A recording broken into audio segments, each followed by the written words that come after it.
প্রিয় শিক্ষার্থীরা, আশা করি সবাই ভালো আছো। আজকে আমরা অষ্টম শ্রেণীর নতুন কারিকুলামের দ্বিতীয় অভিজ্ঞতার দৈনন্দিন জীবনে যে বাস্তব সংখ্যা সেটার 2 নম্বর ক্লাস আমরা সবাই আজকে দেখব। তো 2 নম্বর ক্লাসটা করার জন্য আমাদের অষ্টম শ্রেণীর বইয়ের যে 27 নম্বর পৃষ্ঠা আছে সেটা সবাই একটু বের করে নেব। এখানে একটা টপিক আছে সসীম দশমিক ভগ্নাংশ। তো আমরা প্রথম ক্লাসে দেখছি ভাগাভাগি করতে গিয়ে দশমিক ভাগ করতে গিয়ে কোনো কোনো সময় পূর্ণ সংখ্যা এসছে, কোনো কোনো সময় দশমিক সংখ্যা এসছে। দশমিক সংখ্যা যদি পূর্ণ সংখ্যা না আসে তাহলে সেখানে কি আসে? দশমিক সংখ্যা। এখন এই দশমিক সংখ্যাটা কেমন হবে সেটা দেখিনি আমরা। দশমিক সংখ্যাকে আমরা বলছিলাম সসীম দশমিক ভগ্নাংশ সংখ্যা। সসীম দশমিক সংখ্যা। তাহলে তোমরা লক্ষ্য করো এখানে যে সব সংখ্যায় দশমিক বিন্দুর পরে অঙ্ক শেষ হয়ে যায় তাকে সসীম দশমিক সংখ্যা বলে। তাহলে বুঝতে পারছি আমরা দশমিকের পর যদি অঙ্ক সংখ্যা শেষ হয়ে যায় তখন তাকে বলি আমরা সসীম দশমিক। যেমন আমি এখানে দুইটা লিখছি 1.25, 0.72, এরকম আরো অসংখ্য আছে, ইত্যাদি ইত্যাদি হবে এখানে। তাহলে আমরা দেখলাম যে সসীম দশমিক ভগ্নাংশ। এখন আমরা দেখব অসীম দশমিক ভগ্নাংশটা কি। অসীম দশমিক ভগ্নাংশটা কি? অসীম দশমিক সংখ্যা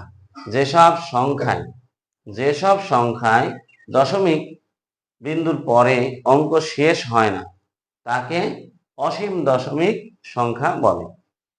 যেমন 2.222, এটা অসংখ্য পর্যন্ত চলে যাবে।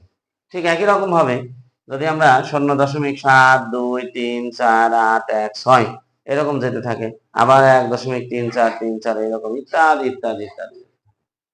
তাহলে আমরা দেখলাম যে দশমিক বিন্দুর পরে যদি অঙ্ক সংখ্যা নির্দিষ্ট থাকে বা সীমিত সংখ্যক থাকে তাকে বলছি আমরা সসীম দশমিক, আর যদি অনির্দিষ্ট বা অসংখ্য সংখ্যক থাকে তাকে বলছি আমরা অসীম দশমিক। এখন এই অসীম দশমিক ভগ্নাংশ দেখো দুইটা অংশ। তাহলে দেখো অসীম দশমিক আমরা দুই ধরনের দেখছি। অসীম দশমিকে আমরা দেখতে পাচ্ছি যে এইটা লক্ষ্য করো, এইটা দেখো 2.22, অসংখ্য দুই আছে এখানে। 2.22, দশমিকের পরে একই সংখ্যা একই অঙ্ক বারবার আসছে। ঠিক একই রকম ভাবে দেখো এইটাতে লক্ষ্য করো 1.3434, এখানেও অসংখ্য আসছে, একই সংখ্যা বারবার আসছে।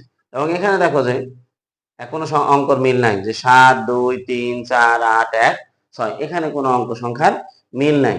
তাহলে অসীম দশমিক আমরা দেখছি দুই ধরনের। একটি হলো দশমিকের পর যদি একই অঙ্ক বারবার আসে, এখানে দেখো একই অঙ্ক 3, 4, 3, 4 বারবার আসছে, তাহলে অসীম দশমিকের ভিতর থেকে এই দুইটা আমরা দেখছি আবার একটু ভিন্ন রকম। তাহলে এটাকে কি বলে? এইটাকে বলতেছে আবৃত বা পৌনঃপণিক দশমিক ভগ্নাংশ।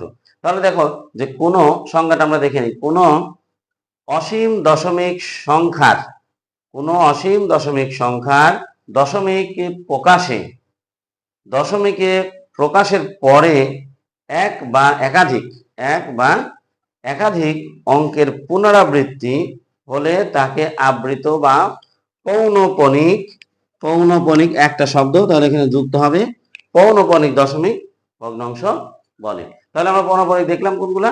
এইগুলাকে বলছি আমরা পৌনঃপণিক। তাহলে পৌনঃপণিক চিহ্নটা কি হবে আমরা একবার দেখে নিই।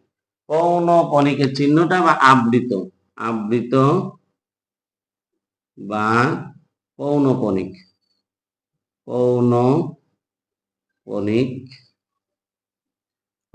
চিহ্নটা কি হচ্ছে আমরা দেখি। পৌনঃপণিক, তাহলে পৌনঃপণিক চিহ্নটা কেমন হবে?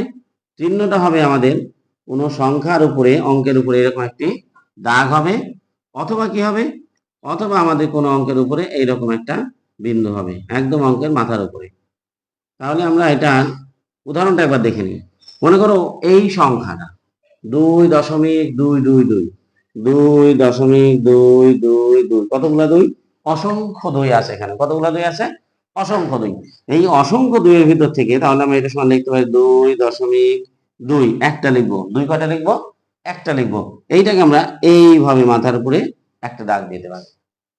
অথবা আমরা কিভাবে লিখতে পারি? এইভাবে লিখতে পারি, বা 2.2, এই যে চিহ্নটা এইরকম দাগ দেব, অথবা বিন্দু দিব, একদম সোজা মাথার উপর একটি বিন্দু দিব। এইটাকে বলছি আমরা আবৃত বা পৌনঃপুনিক চিহ্ন। কোনটা? এইটা অথবা এটা। এই যে এরকম ভাবে, অথবা আমরা এরকম ভাবে লিখতে পারবো। কিন্তু এটা লেখার ক্ষেত্রে আরেকটু পার্থক্য আছে। কি পার্থক্য আছে? পার্থক্যটা আমরা দেখবো সবাই। পার্থক্য দেখো যে যদি কখনো কোনো সংখ্যা লেখার ক্ষেত্রে, যদি কোনো সংখ্যা লেখার ক্ষেত্রে কেমন আসতে পারে দেখি আমরা, যে 1.345 345 এরকম আসছে, তাহলে আমরা কি করব? এইটাকে আমরা আবৃত দশমিকে এইভাবে লিখতে পারবো। যদি আমরা মাথার উপরে দাগ দিয়ে, এরকম মাথার উপরে কি দেই? দাগ দেই, বা এইরকম হবে। এটা আবৃত চিহ্নটা কেমন হবে? এইরকম হবে।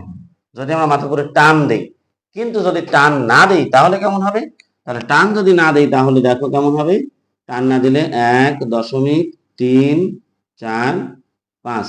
এখন দেখো এই যে তিনটা অঙ্ক ছিল, এই তিনটা অঙ্কের উপর আলাদা আলাদা আবৃত আমরা দিতে পারি, অথবা কি করতে পারি, প্রথমটার এবং শেষেরটার উপরে আমরা আবৃত দিব। তাহলে ভিতরে যে থাকবে, প্রথমটা এবং শেষেরটার উপরে আমরা আবৃত দিব, তাহলে ভিতরে যে সংখ্যাটা থাকবে, অঙ্কটা থাকবে, তার উপর আবৃত চিহ্ন দেওয়ার প্রয়োজন নাই।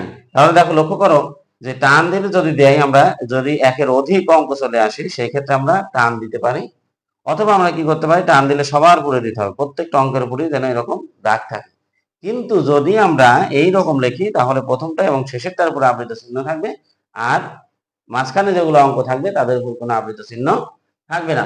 তো শিক্ষার্থীরা, তোমরা এই অংশটা খুবই গুরুত্বপূর্ণ এবং তাৎপর্যপূর্ণ। তোমরা তোমাদের বইয়ের 27 পৃষ্ঠা বের করে এই সসীম দশমিক, অসীম দশমিক, আবৃত বা পৌনঃপুনিক দশমিক সংখ্যাগুলা একটু সবাই দেখবে। তো সবাইকে ধন্যবাদ আমাদের সঙ্গে থাকার জন্য।